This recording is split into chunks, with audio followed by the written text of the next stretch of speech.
I think the biggest thing is that we have to advocate for our students and for our learners. I don't take no for an answer. I take maybe not yet, but I'm always trying to think of ways that we can have our students participate. And sometimes you have to really think outside the box. Welcome to the Misfit Behaviorist Podcast. Join your hosts, Audra Jensen and Caitlin Beltran, here to bring you evidence-based strategies with a student-centered focus. Let's get started. Hey, welcome back to the Misfit Behaviorist, and we have Caitlin here today with a special guest. So tell us who we have today. That's right. We have Megan Stenziano joining to talk with us about inclusion, or more specifically, reverse inclusion. Can you talk to us a little bit about what that looked like in your classroom specifically, kind of where your head was at, and maybe like what barriers you encountered along the way? I think the biggest challenge was learning how to advocate for the students and come up with solutions with the district and administration on how we could make it work for the school environment, but also allowing our students to be included as much as possible. The first thing we really did was look at the student's schedule and say, okay, where could the students be included first? Where would they be most successful? And obviously, the more social times that came to mind were lunch and recess and snack. That gives the students a lot of opportunity to talk to their peers and typically have the skills needed to go into that type of setting. But we really wanted to expand on not just eating. And I don't know if you've been in a public school cafeteria, it's loud. There's a lot of barriers that you don't think of. And they have like 10 minutes to eat, and it's like, okay, time to line up. We really tried to look to see where else we could integrate the students. Another area we looked at were our related arts. And in the younger grades, we found that to be very successful if the student was interested in the topic. But where we really started to struggle is actually when we got to the older grades. For instance, second or third grade music class, you're not just singing a fun song and dancing, you're actually learning to read music. You're learning about composers. Same thing with art, right? You're sitting and listening to a lecture for 10 minutes about an artist and then trying a certain technique. And we found that that wasn't always the best place to integrate our students, because there was, again, a lot of barriers, especially if our students have, say, for instance, fine motor challenges. Art might not be the best place to integrate. I was thinking, oh my gosh, like that's what we've been feeling for so long because we're always trying to push these kids into their specials. And like you said, really at like first, maybe second grade is when in those specials, they're learning the lesson. It's a content area. And so sometimes the specials teachers will tell us like, can you come a little late and like leave a little early? And we're like, well, that's the whole period, like, so there's not that much time for socialization. It's not kids are holding hands and singing a song or passing around crayons the whole time, but there's a curriculum behind it. Like there's a whole thing going on that doesn't always leave room for that socialization that we're looking for. We used to look at like interests, right? So if a student really was interested in music, like great, like we have the motivation there, let's do it. We actually found sometimes that that was almost worse because they wanted to do what they wanted to do in music Yeah. class, right? So they think music, they want to sing a song, they want to play on, they want to draw what they want to draw. And we actually found Mm. that it almost kind of backfired because they were so interested, but in more of what they wanted to do in that setting. A lot of kids just want to run around in an Mhm. open gym, and we're like, no, we're going to play volleyball today. And they're like, no, I want to run. I was in a gym class maybe a few weeks ago, and it was a second grade student, and they were playing this adorable game, and it was Halloween themed. I mean, the PE teacher is amazing, and it was like putting the bean bags in the bucket, but then you can also steal, and some of them are points. And then you have this little girl, who's just seeing a ball in a bucket, and she's throwing it, and she's like losing points for her team, and the other kids are getting mad, and it's so hard to fit everything into that, like that socialization opportunity that maybe we thought of when we planned for her to go to gym just really wasn't panning out, and we ended up making it work. But can you speak to some of the more creative outside the box ideas? So rather than keep trying to squish the kids into these settings where Mhm. you found that it wasn't successful, what did your program start to look like? One of the first things we did is we went to administration and asked if we could have ABA specials where we would actually Okay. have the ABA students participate in the same specials, but just again with their self-contained in a smaller group and work on the skills that are needed in order to go to the gen ed special, right? So things you don't think of like taking turns, tolerating losing, all of these things that Right. are typically very hard.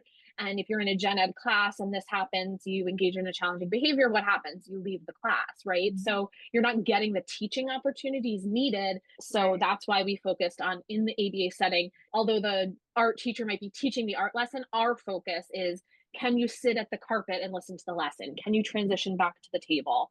Same thing with gym. Could you go from station to station? Could you tolerate not being on the team with someone you want? Could you tolerate losing? Could you tolerate waiting? It's not just the sports skill or the art skill. It's like all those other type of behaviors that you need to have to be Yeah. in the gen ed setting. But again, that didn't necessarily always pan out as inclusion, right? Because you're still with your safe, self-contained setting. So our next was this idea of reverse inclusion, which we consider in our school, we call it a peer buddy program. And it's where the gen ed students actually push into the ABA classroom. And for many reasons, we find it to just be so much more successful. One is the environment, right? So the students are in an environment where they're comfortable, they're used to being in this setting. We also have all the tools we need if a student has a break area or their own desk or their sensory items or their reinforcers or whatever they might need is there. And they're not transitioning. We know that that could be a challenge for many of our learners. So they're already in the room. They're not making that transition to a new environment with new students. We're able to have a really dense ratio, right? So we have the para with each student assisting in the socialization versus going into a gen ed class where there's now 20 kids plus a para and an assistant. When we first had this idea, honestly, our biggest fear is that no one would want to do it. And the exact opposite happened. We had so many students sign up. I would say the biggest challenge is scheduling, right? Because we really can't do it during those major academic periods. So we have to look more towards like the snack time or the end of the day kind of wrap up time, Right. things like that. So we usually have two peers to each ABA student. The reason for that is like if someone's absent, but also in the beginning, we'll do a lot of like board games. And we found playing Uno with two people could get like a little boring. We actually have rotated throughout the year too, because we wanted everyone to have the opportunity to participate. We try to do really structured activities that are the same routine. Our students are kind of thriving on that routine of, we're going to start with a topic. We're going to do an activity. We presented maybe on the smartboard with a ton of visuals and schedules and things like that our students are familiar with. I think not only do our students get something out of it, but so do, the other students in the class. And one of the things we do prior is we do a training, I guess you could say, for the gen ed students. We talk to them about disabilities and how people might communicate differently and things you could see. Obviously, you have to be very careful. We can't label the disability or label the students. It's a little bit tricky, but we do try to give them strategies and things like teaching them about wait time and things like that. And the other huge thing we do, which has been really helpful, we have a lot of students in our class who have AAC devices. So we actually have our speech therapist come in and train the students on AAC devices, which is like every student's favorite day of the year. She actually brings extra AAC devices in and allows the peers to try it. And we found it's such an eye-opening experience because they develop so much more empathy for our learners and understanding that it's so hard, right? So we have them practice having conversations with the AAC device, and they realize it's hard to find the word you want to say. And I just think it's so great. And it teaches them, if you ask a question to the peer, give them time. Right. It's not that they don't want to respond to you. It's that they're thinking of their answer and looking just like you had to. I love that so much. I feel like you're killing so many birds with one stone, just teaching like that empathy and kindness and compassion to their peers, even in the broader context outside of school. I wanted to add also, I love that you cycle through different groups of kids because then you have the entire school base who gets to know those students and they see them out on the playground, and you have such a bigger base of empathetic kids around you, which is fantastic. The idea of it being like on their home turf, I think is just so cool, because when it's in the gen ed classroom, whether it's in the classroom or art, it's always like we're the outsiders, and now you've created an environment. Your gen ed peers can see these students shine and thrive in what they do best when it's their routine. And that's awesome. And they love it, right? Because a lot of times kids don't come into those rooms. So, I do have a student I can think of in particular who, as soon as someone comes in the room, he's, come look at my Legos, come look at my stuff, right? Like it's like a little kid in their bedroom showing off their stuff. And it makes the other kids not as like, what is that room down there where there's a lot of adults in there all the time, So I think it's nice to like open up and show them it's a regular classroom. There might be less students in it, but it's set up just like you would see any other classroom. And the other part we actually see, especially with the AAC devices, is when they see a student who was previously struggling, maybe week after week to use the device, maybe during a game to say your turn, and then they see it happen, it's actually so cool to then watch the peer be so excited and just provide that natural peer social praise. Oh, And then our students love that in return, right? Like they just want the right. acceptance from their peer. There have been times where maybe a challenging behavior occurs and we still, without fail, get repeat students who want to do it. Sometimes they ask hard questions, right? Like, why don't they talk? Why are they making that sound? Why are they moving that way? But I also feel like it's like a good, safe space because I think, as we all know, in the world we live in, people don't always respond to those questions. They're just like, oh, The don't stare, don't stigma. do that. And I would say our school is just so accepting because the kids understand it more. They're going to take that knowledge and that skill set out into the community. And so your entire, not just your school community, but your general overall community is going to benefit from that. And then you have the kids who have grown up in that kind of environment, and then they see somebody else in the community, and then it's not such a weird stigma thing for them to be worried about. It's been so beneficial to the entire community. And I think parents see that, right? They're so happy, students who aren't your typical kids who you would think would have the opportunity to integrate. And then on top of doing reverse inclusion, we thought of like, wow, this was so successful. What could we do next? So the next thing we kind of looked at were after school activities, because that's something parents always come to us and say, I want my child to participate in after school activity, something they enjoy. And it's hard because we say, well, there are programs for other students who have special needs, but then you may not be getting the socialization piece you want, or you might have a soccer team that isn't, and you might get that socialization piece, but there's so many barriers that they're not successful, right? The challenges they come. So our school has an after school program that our PTO runs, and they have all different topics you could think of. Dance and soap carving is one of them, technology, magic, chemistry, all these different topics. And we had the ABA parents approach us and say, I want my child to participate. And our fear was honestly, it's one teacher and 20 students and no support because it's an after school activity. And we didn't want them to not be successful. And as much as we wanted to support the parents in doing this, we were like, I also don't want to say do this and it's a disaster. So we approached the PTO and said, how about we do an integrated after school program? This is how it could benefit. And we went over reverse inclusion and how it's benefited the school during the school day. How could we move that forward? And again, our concern was we wouldn't get enough parents to sign up to make the PTO money. And we had the exact same opposite happen, right? We had one parent tell me it was harder to get into my club than to get Taylor Swift tickets. And I said, that's going to be like a t-shirt I make one day. So we actually had to cut it off, like a limit, because we were like, there's a lot of people. And we started out with just a social skills club where we honestly just worked on a new social skills topic every week. And we would do video models. We would play games like charades. We talk about emotions and body language and all that. And it was like a super successful thing. And then we really got crazy and just kept going. So each semester we did a sports club. We just are wrapping up our sensational crafts club, which was all sensory based craft. The winter, we're going to do a bead lab where we make like jewelry. And it's really been so successful. And I think what's been amazing about it is that we're able to have some of our students along with some of their peers, and it's just the two of us. So we've been able to really limit our ratio, which these kids are used to a 1-to-1. And it's really been great. Again, the program is run in our ABA classroom, so it's a safe space for them. It's something they're familiar. We eliminate the transition from after school to a different setting. The peers come to us, and it's been really, really successful. And the parents couldn't be more grateful to have their child be able to participate in these activities, to be with their peers.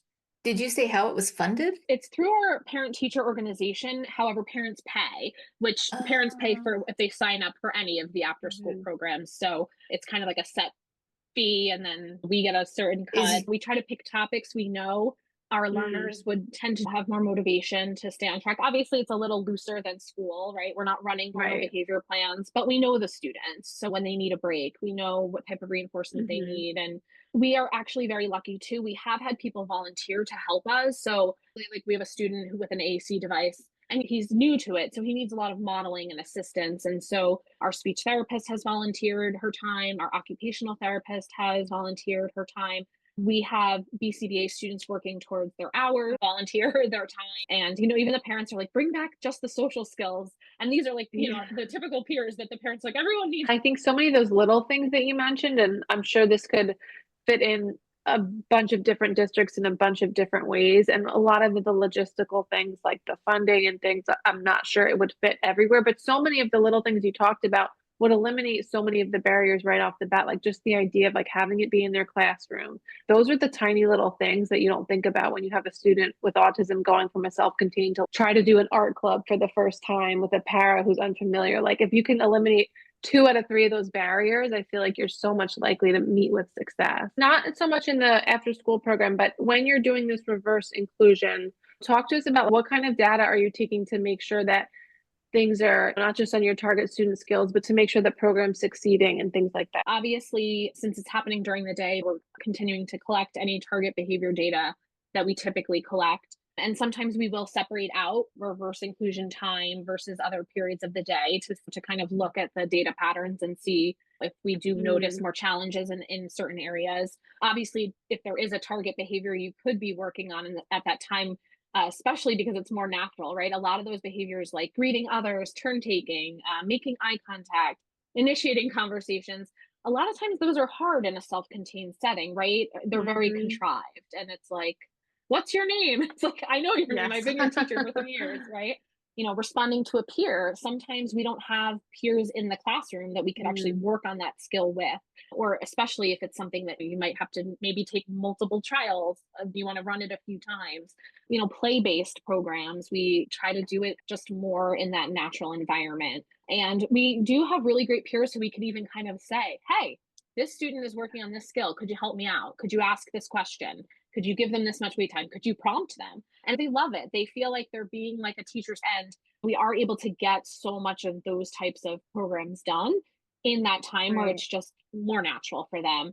And then, of course, we're always looking to see how this is actually increasing social skills, right? So we might take specific data depending on a student on one specific skill that we're working on and see if just by doing this reverse inclusion. And it's really helpful when we're making decisions, especially on placement. We have a lot of parents who want their kids included, in the classroom all day long. And it's hard conversations to have, but I actually find that you have the data, right? Here's the facts. When they're in this setting, this is what they can do. And when they're in this setting or with these students, and it really helps us to sometimes get that point across to parents. So that's been really beneficial in making parents understand why we're making the decisions we're based on. And when we say, hey, we don't think right now is the most appropriate time for your child to integrate for this reason or the other, but we have reverse inclusion. So we are still working on trying to get there. From that perspective, taking the data, saying we have a plan, maybe having a criteria. Once they get to this much on task percent of independence, great. We'll say then might be more appropriate to move them to the gen ed setting. Yeah, and I was going to say, you have a pretty sweet setup with all the staffing and situation that you have there. I guess my question would be, what would you say to kind of a more typical school environment teacher who may want to bridge this sort of conversation with their admin? What would be kind of the first thing you would think to recommend somebody to start with that doesn't have a para for every student? No, I get that. I think for us, one of the big things, at least approaching administration, was like, hey, come see our program, see what we're talking about, come and actually look and see what we want to do. I found administration actually were easy to get the buy-in because they did find when the student goes to the gen ed setting, we were having more issues that then they had to deal with. Right. So they kind of were like, oh, you have a better option that you could deal with the problem. Great. I think there was skeptics at first. I'm not going to lie. Like, how will this go? What if a student has a challenging behavior when the peers are in the room? And we just basically kind of had to answer their questions and say, if you want to come and see it, come observe. Even the gen ed teachers that were sending their students to us, we were like, do you want to come see what we're going to be working on? So I would say really having stuff prepared and structured. If you don't have as much staff to facilitate, just have stuff prepared. So we would have slides up on the board that would say, today our focus is figuring out your peer's favorite color. And that was the focus. And we would have the slide up and we'd role play some situations of talking. And then we'd say, okay, today we're going to make slime. And we're going to make slime. And here's the directions. And here you can talk about your favorite color. And at the end of the session, I'm going to come back and I want you to be able to answer that question to me. And just really having it kind of set up. And then you are able to kind of go around and kind of monitor and not feel like you need that much staff. I was supervising in one program and it was around COVID time. So students were starting to come back. And so there were a lot of behaviors, and we weren't able to get them into kind of the gen ed specials like we had before. And so we did a bridge. Is what we did is we'd have their scheduled time with their music or PE, but they would come into the classroom. Everybody had a little rolling cart. The music teacher had a little rolling cart with all of her stuff. And so she would go in and at their developmental level, do activities and stuff. And then eventually we're able to do the same type of thing as they move back into the classroom. So that's another thing you could talk about with your, admin. If you're having challenging behaviors, if your specialist teachers would come into your classroom during their times. I thought of one other area that we did do this kind of reverse inclusion was recess, because we found that, and I think this just goes across the board for students and schools in general, recess time is just one of the more challenging times to manage behavior in a school. There's so many kids and not that much staff, and it's a free for all, right? We found that a lot of our students really had difficulty during recess. It just was not structured for them, and were engaging in challenging behaviors and oftentimes targeting peers to the point where it was like, should we remove them from recess? And obviously we don't want to do that. And nor are we really allowed to do that, because have to go to recess.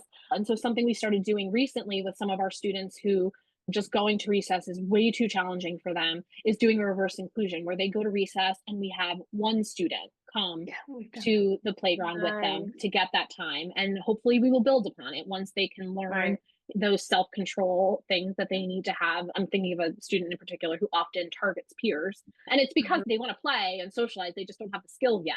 But removing them from recess isn't teaching them the skills. So we've slowly, started to like add students into their recess. And that's like another type of reverse inclusion. I love that so much, because I think we don't always think about that when we're thinking about traditional inclusion. You have, for example, a learner with significant skill deficits in areas like waiting, or they get overstimulated, or they can't share and can't take turns. And we're practicing them in controlled areas all morning. And then you just like fling them out with 50 other kids. And like, of course, they don't always succeed because they're working on all those skills. So that's such a great opportunity, I would think, if you do have wiggle room or flexibility in your schedule to structure it that way. And I'm sure like with anything else, it's just trial and error and seeing, like, looking at your own ratio, your own schedule within your program, and maybe trying one of these things and seeing what happens, taking that data, presenting it to admin, going from there. And I think to your point, it doesn't happen overnight. This was like a 10-year trial and error period. So I think for anyone who's listening and wants to try these things, I wouldn't do it all at once, because it took a lot of work, and you want it to be successful because that's how you get the buy-in from administration, from gen ed, from the related arts teachers, right? If you were to do all these things and they were kind of crash and fail, no one's going to want to be a part of it. I think the biggest thing is that we have to advocate for our students and for our learners. I don't take no for an answer. I take maybe not yet, but I'm always trying to think of ways that we can have our students participate. And sometimes you have to really think outside the box. So Megan, where can our listeners find you for more information on any kind of this, whether it's reverse inclusion, behavior training? I think you do parent and school training. So talk to us a little bit about that.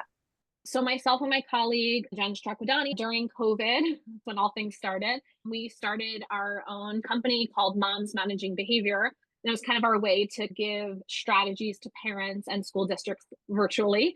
And since then, we've grown and tried to reach out more to districts and work on providing professional development to districts, go in and talk about these things and the challenges we've had and how to get these types of programs up and running. We also provide parent trainings to parents, whether it's virtually or in person, or workshops. School districts can hire us to do the parent trainings for them in a workshop style environment. So the name of our company is Moms Managing Behavior. We're both moms, and I think everyone needs a little and bit you of manage behavior.